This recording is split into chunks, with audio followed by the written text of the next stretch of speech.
ہر مدرسے میں یہی ہو رہا ہے، انڈیا میں بھی ایسے ہے، بنگلہ دیش میں بھی ایسے ہے، افغانستان میں بھی ایسے ہے، پاکستان میں بھی ایسے ہے، ایران میں بھی ایسے ہے، اور بھی جتنے اسلامی ممالک میں تقریباً سب میں ایسے ہے۔ یہ ہمارے تعلیمی سال کا آغاز ہوتا ہے شوال میں، پھر اس میں پرانے طلباء بھی مختلف مدارس میں تبدیل ہوتے ہیں، اپنی اپنی خواہش مرضی تقاضے، اور نئے طلباء بھی کچھ شامل ہوتے ہیں۔ پھر بہت ساری پرابلم، بہت ساری آگے ایسی صورتیں پیش آتی ہیں جو بندے کی طبیعت کے لیے ناگوار ہوتی ہیں۔ بہت سارے بیچارے ان سے بد دل بھی ہو جاتے ہیں، بد ظن بھی ہو جاتے ہیں، محروم بھی ہو جاتے ہیں تعلیم سے، ایسے اسباب تک نوبت پہنچ جاتی ہے۔ تو ان ساری چیزوں کے ازالے کے لیے ایک نسخہ ہے، اور وہ نسخہ ہے شکر کا، کہ بندہ جب اپنے اندر ایسی کیفیت محسوس کرے کہ میرا دل مدرسے کے ساتھ نہیں لگ رہا، مسجد کے ساتھ نہیں لگ رہا، دینی تعلیم کے ساتھ نہیں لگ رہا، پڑھنے پڑھانے کے ساتھ نہیں لگ رہا، اساتذہ کے ساتھ نہیں لگ رہا، طلباء ساتھیوں کے ساتھ نہیں لگ رہا، کچھ طبیعت اچاٹ ہو رہی ہے، خطرہ پیدا ہو جائے کہیں محرومی کا، تو اس میں اللہ کا شکر کرنا شروع کر دے کہ یا اللہ تیرا شکر ہے، تو نے میرے ماں باپ کے دل میں ڈالا، انہوں نے مجھے دینی تعلیم کے لیے مختص کیا۔ یا اللہ تیرا شکر ہے، تو نے مجھے کوئی ایسا عیب نہیں لگایا جس کی وجہ سے میں دینی تعلیم کے قابل ہی نہ ہوتا، میں مدرسے میں آنے کے، اساتذہ کے سامنے بیٹھنے سے قابل ہی نہ ہوتا، کوئی ایسی بیماری، کوئی ایسا عذر، کوئی ایسی مجبوری ہو سکتی تھی۔ یا اللہ تیرا شکر ہے کہ تو نے میری آنکھیں ٹھیک بنائی، میرے زبان ٹھیک بنائی، میرے کان ٹھیک ہیں، میرا سمجھنا ٹھیک ہے، میرے ہاتھ ٹھیک ہیں، میرے پاؤں ٹھیک ہیں۔ یوں گویا کہ جتنی نعمتیں اللہ نے دی ہیں جو دین کے علوم کے حصول کا ذریعہ بن سکتی ہیں، ان پر اللہ کا شکر شروع کر دے۔ تو نے مدرسے کے اساتذہ میں میری محبت ڈال دی، مدرسے کے طلباء میں ڈال دی، وہ مجھے سمجھا رہے ہیں، مجھے کہہ رہے ہیں، مجھے اپنائیت دکھا رہے ہیں، مجھے مانوسیت دکھا رہے ہیں۔ یہ چیزیں جب اللہ کا شکر کرنا شروع کرے گا تو وہ جو دوسری طرف سے نفس و شیطان کی محنت تھی، یا برے ماحول کے اثرات ہو رہے تھے، محرومی کے اسباب ہو رہے تھے، وہ انشاءاللہ ختم ہو جائیں گے، اور اللہ تبارک و تعالی اس کو اپنی رحمت سے، اپنے آغوش میں اللہ کی رحمت اس کو لے لے گی، اور اس سے دینی کام، دینی تعلیم وہ اس کے لیے آسان ہو جائے گا۔ تو ایک نسخہ یہ ہے کہ اللہ کا شکر ادا کرنا شروع کرے، اور اس کو تنہائی میں بھی دل سے مانگے۔ یہ نہیں ہے کہ صرف اوپر سے دیکھنے کے لیے بندہ کہے، نہیں، دل ہی دل میں واقعتاً حقیقت، اور یہ حقیقت ہے۔ اللہ کا شکر نہیں تو اور کیا ہے؟ کتنے لڑکے ہیں ہمارے جیسے، کتنے بندے ہیں ہمارے جیسے، کوئی اس وقت گندم کاٹ رہا ہے، کوئی تھریشر پہ کام کر رہا ہے، کسی تھریشر کام ختم کسی اور پہ، کسی اور پہ، کسی اور پہ، کوئی اینٹ گارے کا کام کر رہا ہے، کوئی ہوٹلوں پہ کام کر رہا ہے، کوئی موٹر سائیکل کے کاریگر بن رہے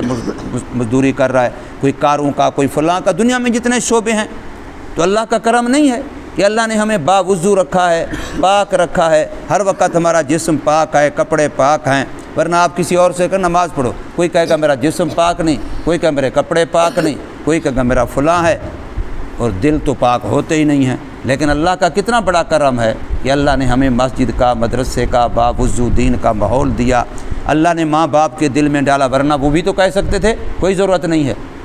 ہم نے قطعاً تمہیں نہیں بھیجنا مسجد مدرسے میں۔ اور اللہ نے اس کے لیے اکثر وہ بچے ہوتے ہیں جو حافظ قرآن ہوتے ہیں، یا حافظ قرآن پڑھنے کا ذوق شوق رکھتے ہیں، حافظ قرآن پڑھنے کی نیت سے مدرسے میں آتے ہیں۔ یہ اللہ کی نعمت نہیں ہے؟ بہت بڑی اللہ کی نعمت ہے۔ ایک گتا قرآن کے ساتھ لگ جاتا ہے، اس کی کتنی شان بن جاتی ہے۔ ایک کاغذ قرآن کے ساتھ لگ جاتا ہے، اس کی کتنا شان بن جاتی ہے۔ ایک کپڑا قرآن کے ساتھ لگ جاتا ہے جلد میں، اس کی کتنا شان بن جاتی ہے کہ کوئی ولی، کوئی نبی اور رسول بھی، کوئی بزرگ، کوئی قاری، عالم، مفتی بھی اس کو بغیر وضو کے ہاتھ نہیں لگا سکتا، حالانکہ وہ قرآن نہیں ہوتا، قرآن کے ساتھ جڑا ہوا ہوتا ہے، اور جڑا ہوا بھی نہیں ہوتا، کسی اور نے اس کو جوڑا ہوتا ہے زبردستی، اس کا اپنا تو کوئی فہم فراست عقل نہیں ہوتا، اس کی سوچ بچار محنت تو نہیں ہوتی۔ اور بچے ماشاءاللہ جو آپ حافظ بنتے ہیں، ناظریں پڑھتے ہیں، یا کم از کم پڑھنے کے لیے چل کے آتے ہیں، گھر چھوڑتے ہیں، ماں باپ کو چھوڑتے ہیں، وطن علاقہ قربان، تھوڑی قربانی ہے، بہت بڑی بات ہے۔ نہ اپنی مرضی کا کھانا ملتا ہے، نہ اپنی مرضی کا سونا اٹھنا ملتا ہے۔ ہر چیز میں بندہ ایک نظام کا پابند ہونا پڑتا ہے کہ مدرسے کی طرف سے جو نظام ہے اٹھنے کا، سونے کا، پڑھنے کا، کھانے پینے کا، اس کا پابند ہونا پڑتا ہے۔ یہ بہت بڑی قربانی ہے، اور یہ اللہ اس کے لیے ہمیں منتخب کرتا ہے، اللہ ہی چنتا ہے۔ ادھر ہم کہتے ہیں کہ اللہ کی مرضی کے بغیر کوئی پتا نہیں گر سکتا، کوئی پتا نہیں ہل سکتا، تو اتنے بڑے بندے اللہ کی مرضی کے بغیر چل کے مسجد میں آ گئے، مدرسے میں آ گئے، یہ مدرسہ بھر گیا، وہ مدرسہ بھر گیا، وہ مدرسہ بھر گیا، وہ مدرسہ بھر گیا، کہاں کہاں سے، کتنے دور دراز سے۔ تو یہ سارا میرے اللہ کا نظام ہے، اور اللہ کا اس پر شکر کریں۔ ابھی آپ یقین کر لیں، کوئی بچہ اگر ایسا ہے اور وہ شکر کرنا شروع کر دے، دیکھنا تمام تر رکاوٹیں عوارض اللہ پاک ایسے ختم کرے گا کہ وہ حیران ہو جائے گا۔ کل پرسوں یہاں جس دن افتتاح تھا، جہاں مدرسے کا جو ہمارا افتتاح تھا پچھلے اتوار کو تھا، ہفتے والے دن، تو اس دن مولانا حفظ الرحمان بنوری، وہ کالی داڑھی والی جہاں جو بیٹھے تسبیح پکڑ کے، ان کا اپنا ذاتی واقعہ انہیں بیٹھ کے یہاں کمرے کے اندر سنایا۔ کہتے ہیں میرے والد صاحب نے جب مجھے پڑھنے کے لیے دارالعلوم میں بھیجا، تو یہ میٹرک کر چکے تھے، میٹرک کے بعد ان کے والد صاحب نے، عالم تھے بہت بڑے، ان کے والد سے مولانا عبد الرحمان صاحب، انہوں نے ان کو یہاں دارالعلوم پہاڑی چوک فیصل آباد میں مدرسے میں داخل کیا۔ تو کہتے ہیں میں نے ایک دن سارا گزارا مدرسے کے اندر، جب عصر کا وقت ہوا، شام کو چھٹی ہوئی، تو میں نے اپنا سامان اٹھایا، مدرسے سے نکلا، باہر ویگن پر بیٹھا اور چل پڑا۔ ابھی گھر سے پہلے ایک اسٹاپ آتا ہے، وہاں ان کا فیصل آباد میں ہے، گھر سے پہلے اسٹاپ آتا ہے، یہ دھوبی گھاٹ جس کو ہم کہتے ہیں، اس جگہ پر گاڑی تبدیل کر دی، ایک سے اترنا دوسرے بیٹھنا۔ وہاں پہنچا میں تو اتنی تیز آندھی اور بارش آئی کہ وہ گاڑی سے اترنے کی نوبت، اترا تو صحیح میں، لیکن دوبارہ مجھے اسی گاڑی پر بیٹھنا پڑا، اتنی تیز آندھی اور بارش کے بغیر کھڑا ہونا، ٹھہرنے کی جگہ نہیں ملی، اور وہی گاڑی پھر واپس وہی وہاں سے دوبارہ کرایہ لیا اس نے، وہی مدرسے کے دروازے پھر آ کے اتار دیا، حالانکہ مدرسے سے بھاگ کے گیا تھا۔ اور اسی وقت اگر مجھے وہ عوارض نہ ہوتا، عذر نہ بنتا، اور آگے میں گھر چلا جاتا، شاید مستقل محروم ہو جاتا، لیکن اسی وقت اللہ نے ایسا سبب بنایا، واپس مدرسے میں آ گیا۔ وہ پھر دوبارہ مدرسے میں جب آیا، اب رات ہو گئی، مغرب کے بعد کا وقت ہو گیا، تو میں نے کہا اب تو کہیں مناسب نہیں ہے۔ اب چونکہ بہت سال پہلے کی بات، اس وقت فیصل آباد کی یہ ترقی تو نہیں تھی آج تم دیکھ رہے ہو۔ دوبارہ مدرسے میں گیا، اسی سے پڑھنا شروع کیا، اللہ نے عالم بنایا، اب وہ مفتی صاحب مدرسہ چلا رہا ہے۔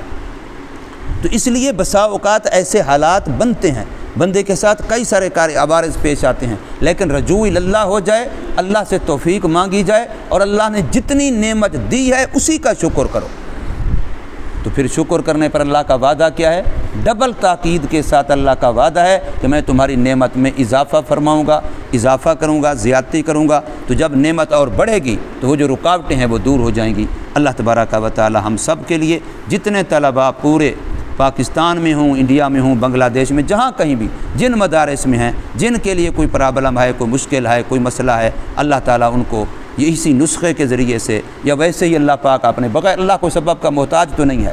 وہ تو بغیر اسباب کے بھی، اللہ ان سب کے دلوں کو دینی تعلیم کے ساتھ جوڑ دے، اور اللہ ان سب کو استقامت نصیب فرما دے، اور اپنے ماں باپ و خاندان کے لیے اللہ ان کو صدقہ جاریہ بنا دے۔